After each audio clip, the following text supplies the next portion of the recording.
If you live in a cold climate with a true winter, you've probably heard before that you should not fertilize prior to the end of the season. So that would involve sometime in August and September. But the reality is that not all plants follow this exact same set of rules, and these rules can change and differ depending on what your goals may be.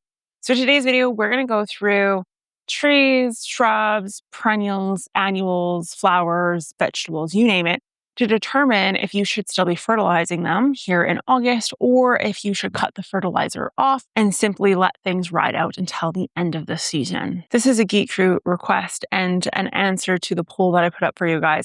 So if you are not part of the Geek Crew, hit that subscribe button because then that will allow you to give me some ideas as to what videos you want in the future. If you don't know who I am, my name's Ashley. I have a bachelor's of science in soil science. I like to take that science and apply it to all things plants, and therefore things like fertilizer are definitely up my alley when it comes to discussion. So the reason for why people say don't fertilize in the fall has a lot to do with the fact that as the days begin to shorten, the nights become cooler, they go through something called cold acclimation very naturally. And cold acclimation has a number of different things that happen.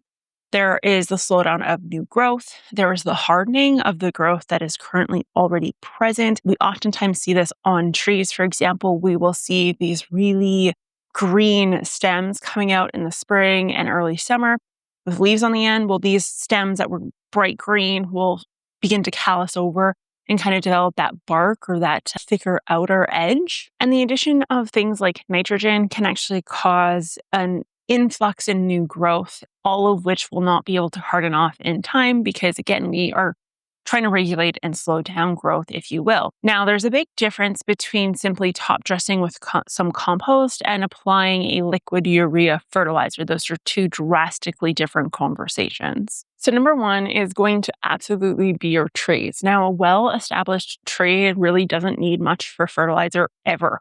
And that rule applies across the board. The only time you really want to fertilize a tree is if they are showing signs of nutrient deficiencies or a soil test is showing that there is nutrient deficiencies, because then, of course, you do want to fertilize. Now, the timing of this fertilizer probably shouldn't factor into it. If the soil is deficient, it means the plant needs it. And while it seems like the above ground biomass of that tree is stopping its growth, the reality is that below ground, there's still a lot of activity. And the ground deep down does not really freeze or stop that activity till really late in the fall and into the early winter. So while it looks like there's nothing going on above ground, there's still lots going on below ground. So if you're showing nutrient deficiencies or a soil test is showing that you have nutrient deficiencies, then go in with that fertilizer for your tree because you definitely are going to need it. Next, let's look at the idea of shrubs. We're talking about things like gooseberry bush, raspberries, maybe hydrangeas, roses, you name it.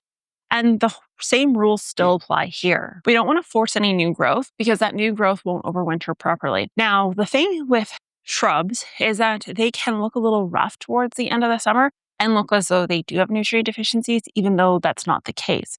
In the event that this happens, we do not want to overreact because the reality here is that August can be really hard on plants. There's increased heat, increased disease, increased pests. All of these things can make a shrub or a perennial look lackluster, if you will.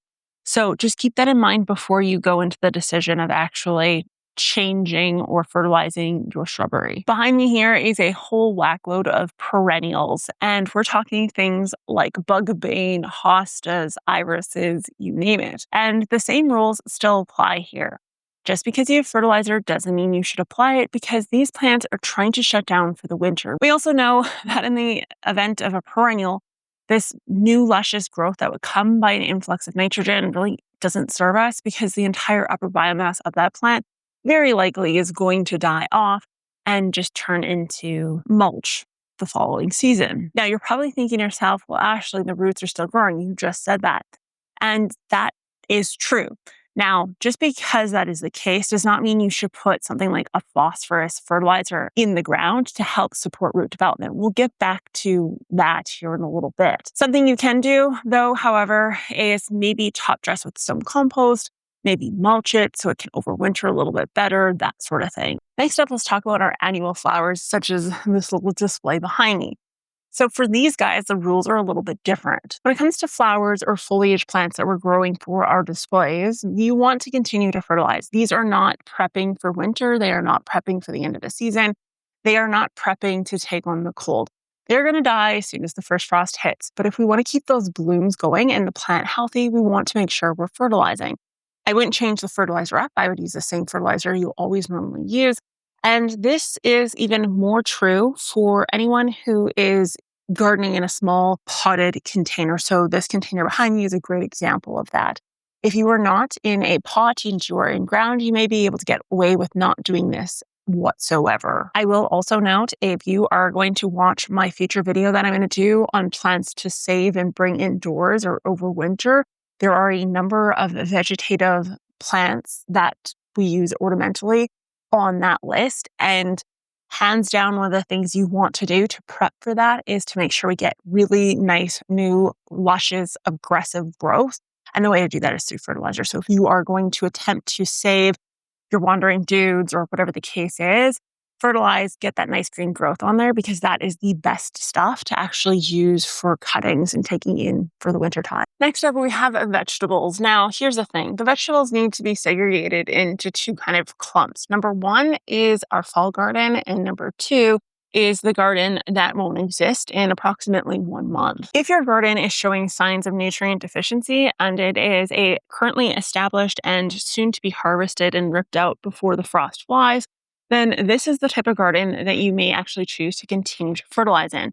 I wouldn't heavily dose it, however, because excessive levels of nitrogen, that sort of thing, can make it more susceptible to disease and pests, all of which have amplified here in the ending months. However, if you're trying to grow kale, broccoli, cauliflower for the fall season and it is an actively growing stage, please do fertilize. Trying to tell your fall starts that you can't eat is ridiculous and makes absolutely no sense. So these guys still need fertilizer, and probably even more so if you're putting them in a space that was utilized all summer long without any fertilizer being added. It's probably a little bit depleted.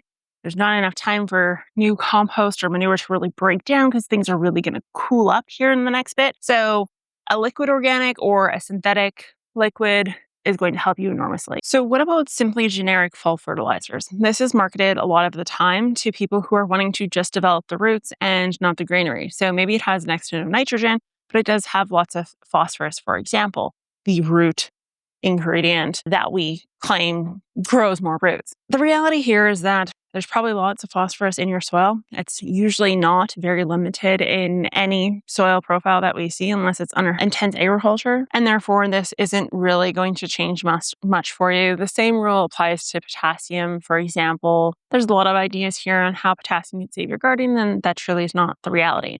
The best way to determine if you need to actually put fertilizer down is, number one, are you showing any signs of nutrient deficiency? This is particularly true for something that's going to show up next year in the form of a perennial, maybe in the form of a tree, a shrub, etc., and so forth. Number two is looking at whether or not it's actively growing. Does it still have green tomatoes on it? If the answer is yes, it needs fertilizer. It is something for your fall garden. If the answer is yes, then it needs fertilizer. I think you guys kind of get the idea. You don't want to overdo it, but you don't want to underdo it either. The good news is if you use an organic fertilizer, a lot of this is going to overwinter just fine in your soil and it won't be leached or volatilized into the atmosphere, which is a win-win for everybody involved. If you use some form of synthetic, there's a slight risk that it'll be leached away, but this will happen over a long period of time throughout the winter into the spring, and your soil will retain some of that, particularly if it's low in juice, if you will. With that being said, let me know in the comments down below if you typically fertilize in the fall or if everything's just kind of left alone at this point. This is what you should watch if you want to know what to do in August with your garden. And that is what Google says you should watch next. I will talk to you guys next time. Bye.